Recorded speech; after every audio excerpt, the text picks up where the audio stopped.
নারী ফুটবলারদের পাঙ্গাস খেতে দেয় বাফুফে, চমকে দেওয়ার মতো কথা। অর্থের অভাবে ফুটবলারদের নিম্নমানের খাবার দেবে এমন অভিযোগ তো ছোটখাটো বিষয় না।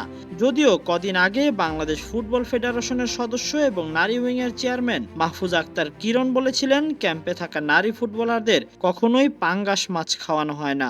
আপনারা বলে দেন পাঙ্গাস মাছ, পাঙ্গাস মাছ জিন্দেগিতে এখানে আসে না, আমাদের ক্যাটারিংয়েই থাকে না, পাঙ্গাস মাছ আসবে কোত্থেকে? সাফ অনূর্ধ্ব-17 নারী চ্যাম্পিয়নশিপের সংবাদ সম্মেলনেও আলোচনায় পাঙ্গাস। এবার অনূর্ধ্ব-17 দলের অধিনায়ক অর্পিতা বিশ্বাস বললেন, না, কখনোই পাঙ্গাস মাছ দেওয়া হয় না। দীর্ঘদিন ধরে নারী ফুটবলের টিম স্পন্সরও আছে। তাদের সঙ্গে বাফুফের চুক্তি কতদিনের এবং কি পরিমাণ অর্থ তারা ফেডারেশনকে দিচ্ছে সেটা জানতে প্রসঙ্গক্রমে পাঙ্গাসের কথা চলে আসে। ডাইনিং এ ওদের জন্য যে খাবারটা থাকে এটা বাংলাদেশ ফুটবল ফেডারেশন রান্না করে না। স্পন্সর এত টাকা দিলে মেয়েরা কেন ক্যাম্পে পাঙ্গাস মাছ খায়? গণমাধ্যম কর্মীদের এমন প্রশ্নে রেগে যান মাহফুজ আক্তার কিরণ। অধিনায়ক অর্পিতার কাছে প্রশ্ন করতে বলেন। অর্পিতার উত্তর, না, কখনো পাঙ্গাস মাছ দেওয়া হয় না। গেল সোমবার দুটি এশিয়ান কাপের চূড়ান্ত পর্বে তোলা মেয়েদের থাকা খাওয়া, ট্রেনিং সহ নানা সুযোগ সুবিধা নিয়ে বলতে গিয়ে মাহফুজা বলেছিলেন, অনেকেই বলেন বাফুফে নাকি মেয়েদের পাঙ্গাস মাছ খাওয়ায়, তবে পরিষ্কার বলছি, মেয়েদের পাতে কখনোই পাঙ্গাস মাছ দেয়া হয় না। পাঙ্গাস প্রসঙ্গে রেশ কাটতেই সাফ টুর্নামেন্ট নিয়ে আলোচনা। গেল বছর অনূর্ধ্ব-16 সাফে খেলা 15 জনই আছেন এই দলে। নতুন 8 জন হলেন রিয়া, প্রতিমা রানী, জবা রানী, সুরভি রানী, মামনি চাকমা, ঈশিতা ত্রিপুরা, পূর্ণিমা মার্মা, আমেনা খাতুন। দলটির অধিনায়ক অর্পিতা বিশ্বাস।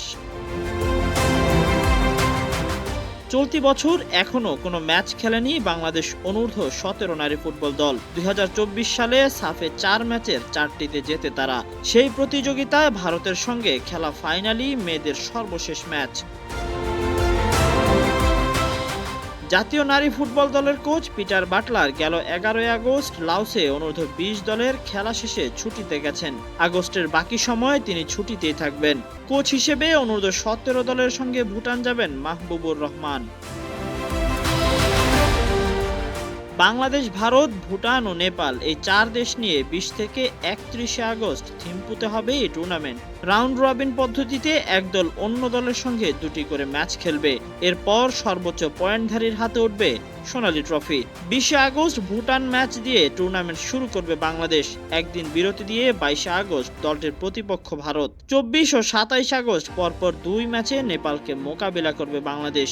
29 আগস্ট ভুটান এবং 31 আগস্ট আবারও ভারতের মুখোমুখি হবে বাংলার মেয়েরা। সবগুলো ম্যাচ থিম্পুর চাংলিমিথাং স্টেডিয়ামেই হবে।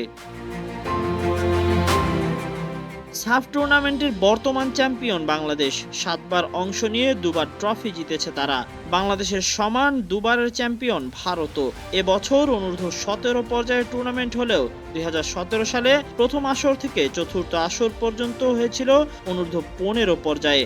এরপর 2023 সালে অনূর্ধ্ব-17 ও 2024 সালে অনূর্ধ্ব-16 পর্যায়ে অনুষ্ঠিত হয়েছিল সাফের প্রতিযোগিতা।